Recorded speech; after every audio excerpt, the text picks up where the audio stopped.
በቀድሞ ስሙ ዩሮፒያን ካፕ ዊነርስ በአዲሱ ሻምፒዮንስ ሊግ ላይ ለመጫወት የዩናይትድ ቡድን አባላት ቋምጠዋል። ክብሩ ከፍ ላለው ጉምቱ ክለብ እኛ ደጋፊዎችን ብንሆን ማማው ከፍ ባለ ቶርናመንት ላይ ተሳታፊ መሆን ያስደስተናል።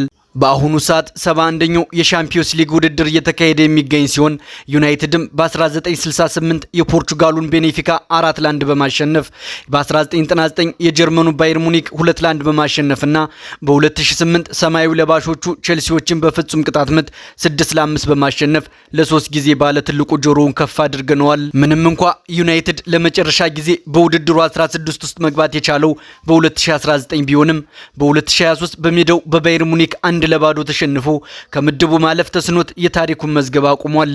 አሁን ግን ዳግም ወደ ሻምፒዮንስ ሊግ መመለስ ብቻ ሳይሆን የስፔኑ ሪያል ማድሪድ 15 ጊዜ በማሸነፍ የተቆጣጠረውን ውድድር ዳግመኛ ልንነግስበት ከፊታችን 8 የሊግ ጨዋታዎች ብቻ ይጠብቁናል።